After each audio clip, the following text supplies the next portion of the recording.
Nessa aula a gente vai aprender a fazer o analógico para os nossos jogos mobile. Então, através dele, a gente vai conseguir dar direção para os nossos personagens. A gente vai fazer com que ele apareça em uma certa posição da nossa tela. Então, vamos lá.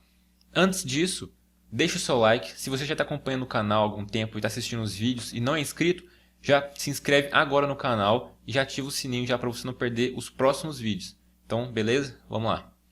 Olha só, eu recriei aqui a pista de Interlagos e um carrinho, tá, do Rubinho Barrichello. A primeira coisa que a gente precisa saber a gente precisa capturar o touch, no caso o input, né, vindo da tela do celular do usuário. Então a gente vai criar aqui um script, um C#. Você pode colocar o nome que você quiser. Eu vou colocar aqui move.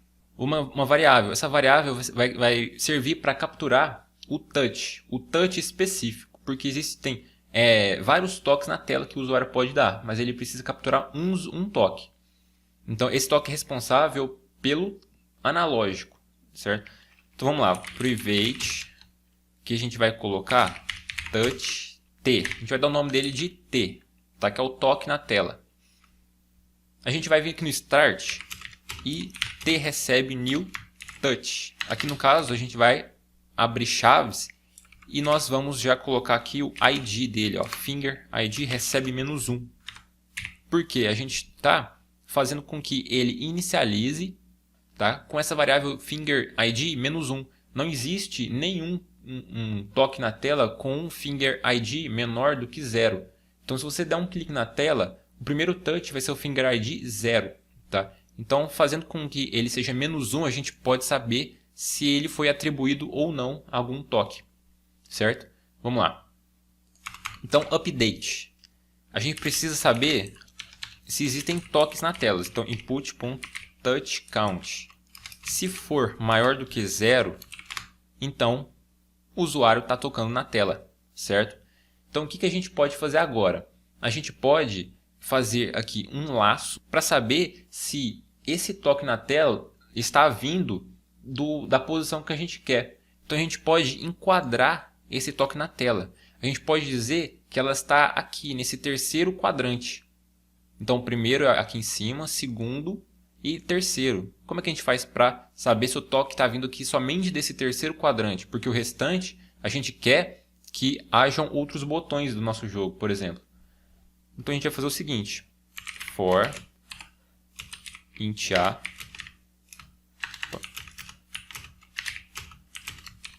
for menor do que input.touchCount a mais. Agora a gente vai correr por todos esses input touches, tá? A gente vai descobrir agora qual é o touch aqui que está naquele quadrante. Então se, olha só, a gente pode escrever o seguinte: input.getTouch na posição A, .position.x for menor do que o tamanho da minha tela em x dividido por 2. Então, se o toque vindo da tela está numa posição em x da minha tela dividido por 2, ou seja, ela está na parte esquerda da minha tela. E também getTouch na posição de A, né, por causa do for, .position.y está menor do que screen.height dividido por 2. É isso daqui. Então, por exemplo, aqui eu estou com um tablet. A gente vai fazer o seguinte: se em x ele está menor do que metade, então a metade é aqui, então ela está nessa parte aqui em x, certo? E agora, em y, isso aqui tudo, e de cima para baixo, é o y todo, e metade do y dividido por 2, né, é para cá.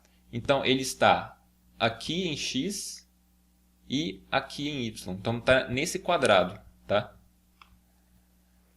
Pronto, agora a gente já sabe se o toque da tela está vindo daquele quadrante. Agora, o que a gente precisa fazer? A gente precisa guardar esse toque na tela. Então, T, a gente precisa saber uma coisa primeiro. se ele não foi atribuído, se a variável touch não foi atribuída. Porque se ela foi atribuída, eu não quero pegar outro toque na tela. Então, para isso, a gente vai fazer o seguinte. Olha só, um outro if, só que de fora desse if da tela. Por quê? Porque a gente quer saber primeiro se o ID dele for igual a menos 1. Se for igual a menos 1, significa que nós não estamos guardando nenhum toque vindo do analógico. O analógico, ele não está atribuído. Então, agora a gente vai atribuir. O que a gente vai atribuir aqui nele? T recebe input.getTouch na posição A. Pronto, foi atribuído. Agora a gente pode pensar numa segunda condição. Se for igual a 1, menos 1, então a gente está atribuindo. E se não for, precisa do else? Precisa. Por quê? Por mais que a gente tenha atribuído T com o touch, a gente atribuiu uma única vez. Então os valores ali, eles estão estáticos, eles não estão sendo atualizados. E o touch, ele tem fases, a fase de movimentação. Como é que a gente guarda esses valores que estão sendo atualizados de movimentação do toque? A gente precisa fazer com que ele seja sempre atribuído. No caso, o valor dele precisa estar sempre atualizado. Então, o que a gente vai fazer aqui? A gente vai escrever aqui, ó, se input.getTouch a.fingerID for igual a t.fingerID, ou seja, de todos os toques na tela, eu encontrei aquele ID único, tá? Finger ID é um ID único para cada toque na tela. Então, se você der 5 toques na tela, cada toque vai ter um Finger ID único. Então, se aquele Finger ID continua lá, vivo, quer dizer então, que o usuário ainda está lá mexendo no analógico. Então, a gente vai pegar ele novamente e vai fazer o seguinte, ó, t recebe input.getTouch na posição A. O valor dele agora está sendo atualizado, tá? Sempre. Por isso aqui. Beleza, vamos sair do for. O for vai estar lá correndo sempre. Agora que a gente já pôde colocar valores dentro da nossa variável t do touch, do analógico, né? Então a gente pode fazer agora uma condição aqui, ó, uma pergunta, na verdade. Se t.fingerID for diferente de menos 1, ou seja, tem um analógico atribuído. Agora a gente precisa fazer o seguinte, a gente precisa perguntar mais algumas coisas. Agora vai vir aquela parte da fase do toque. O touch tem algumas fases, olha só, t.phase. Se for igual a, olha lá, já me deu o complemento, touchphase.begin. Então, ele começou, cancelado. Alguma coisa interrompeu ele, tá? A Unity parou de entender aquele toque. Ended, finalizado. Então, a pessoa retirou o dedo da tela. Moved, o dedo foi movido na tela. O usuário está movimentando o dedo na tela, tá? Então, estacionário aqui é quando ele para a movimentação. Mas a gente vai usar agora duas perguntas. Se ele foi cancelado ou se ele foi terminado, tá? Ele foi finalizado. Se acontecer dele for cancelado ou finalizado o touch, a gente vai atribuir tudo de novo. A gente vai zerar, né? A gente vai resetar o toque na tela. Mas se ele não for resetado, quer dizer que o usuário moveu o dedo na tela. Agora vem a parte da movimentação.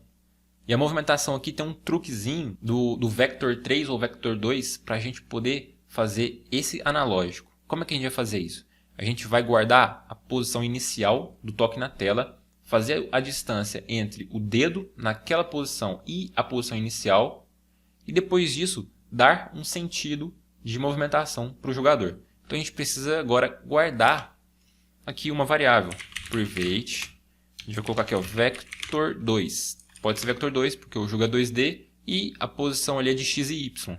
Então start pos. Start pos. Onde ela vai vir? A gente pode jogar ela aqui em cima, ó, se a gente quiser, tá? Por exemplo, aqui é a hora da gente atribuir a variável t pela primeira vez. Então, se houve o toque na tela naquela posição, a posição inicial é a posição de t.startPosition, agora gravou. posição inicial, ela é estática. Agora a gente vai fazer um cálculo. Como é que esse cálculo é feito? Fim menos início e a gente vai dar um clamp magnitude, que ele vai conseguir fazer com que exista uma barreira, um radius, tá? Da pessoa não conseguir levar o analógico para onde ela quiser na tela. O analógico ele vai ter uma delimitação. Como é que a gente vai fazer isso? Vector 2, pode ser vector 3, né? Vector 2, que a gente vai colocar de distância, vai receber fim t, que é o toque na tela do analógico, ponto position, menos start position. Aqui, olha só, beleza. Agora, a gente vai fazer esse clamp, que no caso é dar uma delimitação, tá, para o nosso jogador, no caso, para o analógico. Como a gente vai fazer isso? Onde está o analógico? O analógico, a gente pode deixar esse script aqui dentro do analógico, tá? Esse move. É só você trocar o nome do script e colocar um nome mais sugestivo para o analógico. Mas como ele vai estar dentro dele, então vou colocar aqui transform.position. Ele vai receber. Agora, a partir da posição inicial, start position mais vector2.clamp magnitude. Tá, então aqui ele está pedindo aqui um vetor de direção. Qual é o vetor de direção? É o dist que nós acabamos de fazer. Então a direção para onde o jogador está levando o analógico, mas até que ponto ele vai conseguir fazer isso? Qual é o raio para isso? 70. Então, no raio de 70 unidades, aquele analógico não consegue sair daquele raio, entendeu? Então aqui é o fim do analógico, tá? De onde ele pode chegar. Coloquei 70 aqui, mas depois você vai entender por quê. O que a gente pode fazer aqui? No caso, a gente já pode testar o script para ver se já está funcionando aqui, pelo menos o analógico. Eu não criei analógico, eu vou criar aqui no Canvas mesmo, mas você pode criar onde você quiser. Você pode criar com os objetos de cena mesmo, sprite 2D, não tem problema. Então eu vou colocar aqui uma imagem no Canvas, criei uma imagem para mim. Essa aqui é a imagem, ela apareceu aqui no canto da tela. Vou trocar o sprite dela. Eu criei um sprite, olha só, círculo 128 por 128 pixels, porque já é o suficiente. Porém, você pode usar esse sprite aqui, ó, circular, que a Unity já vem com ele. Só que eu criei aqui só para a gente poder te mostrar que você pode também criar outros sprites. Isso aqui vai ser o background. Background eu vou colocar aqui preto. Por que background? Porque background vai servir para delimitar. Você vai ver, ó. Dá um Ctrl C, Ctrl V. E aqui, logic. Tá? Deixa dessa forma mesmo. Vou trocar aqui a cor dele. Diminuir para o tamanho que eu queira. Não tem problema. Aqui eu posso aumentar o analógico e o background. Vou deixar aqui em qualquer lugar da minha cena. Eu vou trazer o analógico para dentro do background, tá? Porque onde o background for, o analógico vai junto, tá? Isso aqui a gente vai ver daqui a pouco. E o script a gente vai trazer para dentro do analógico, tá? Para dentro dele. Olha só, vou te mostrar aqui.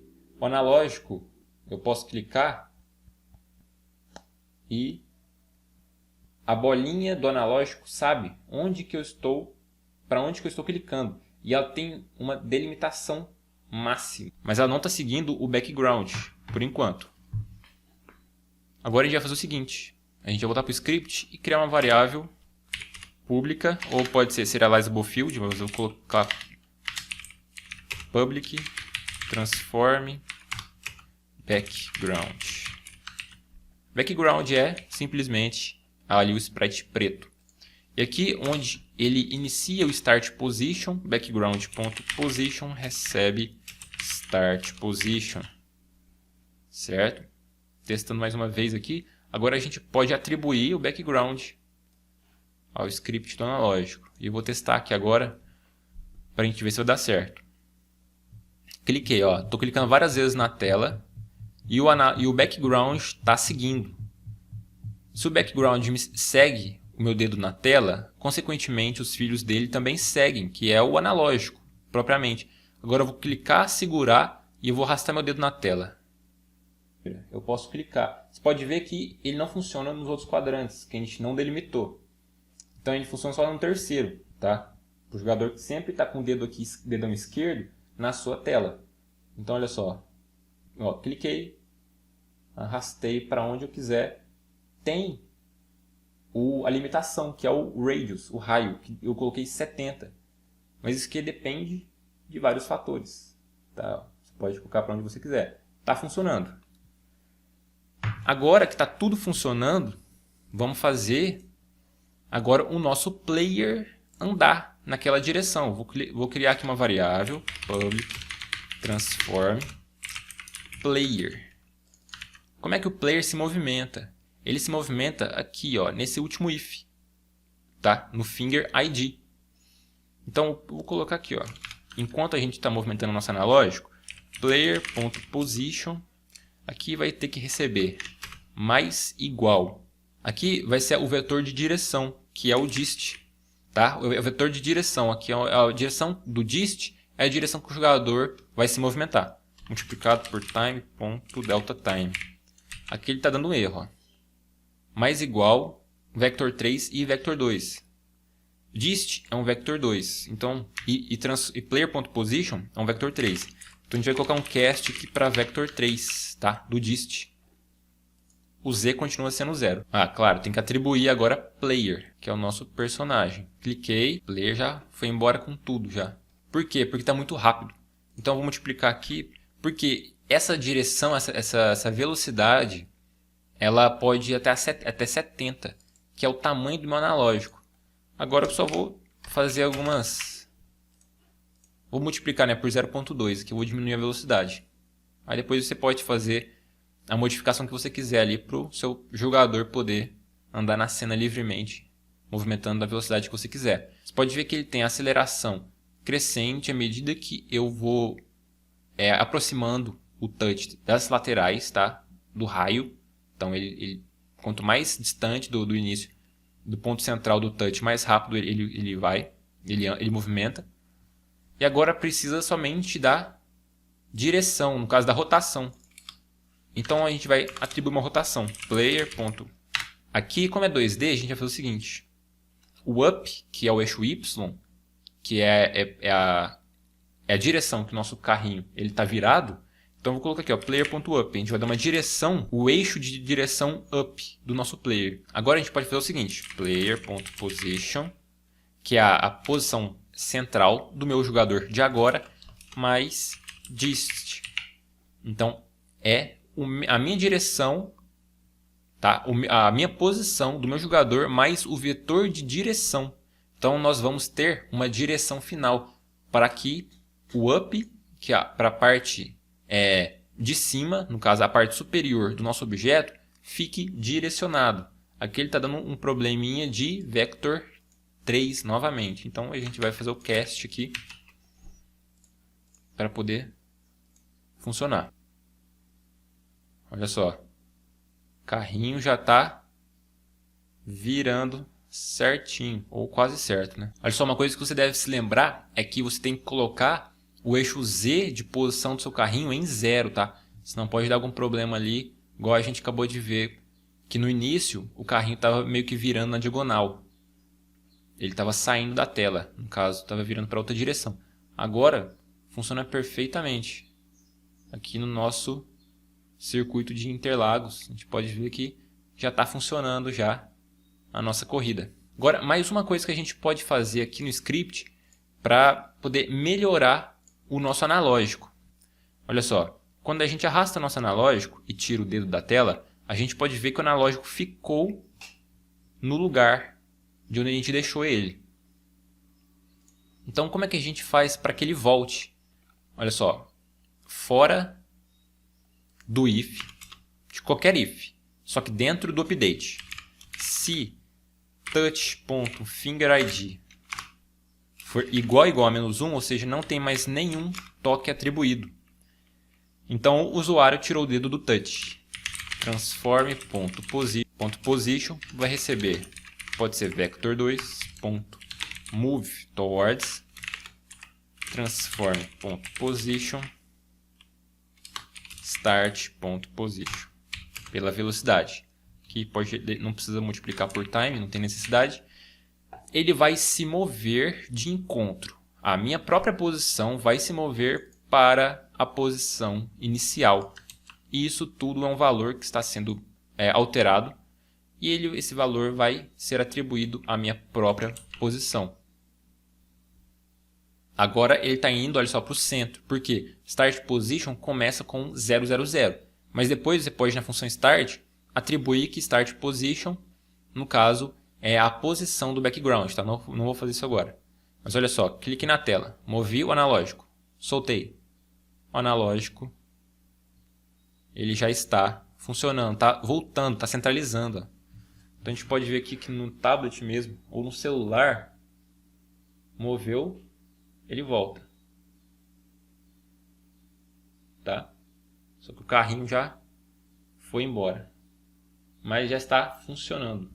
Bom, então, se você gostou desse vídeo, entendeu como fazer o analógico para os seus jogos já mobile e poder também fazer essa movimentação de player, no caso de carrinhos de corrida, de personagem, já deixa o seu like, se inscreva no canal, que é muito importante. A maioria das pessoas que veem meus vídeos não são inscritos. E aqui no canal tem muitas aulas importantes para você, para todo mundo. Então, já se inscreve, ativa o sininho e já te espero numa próxima aula. Até mais.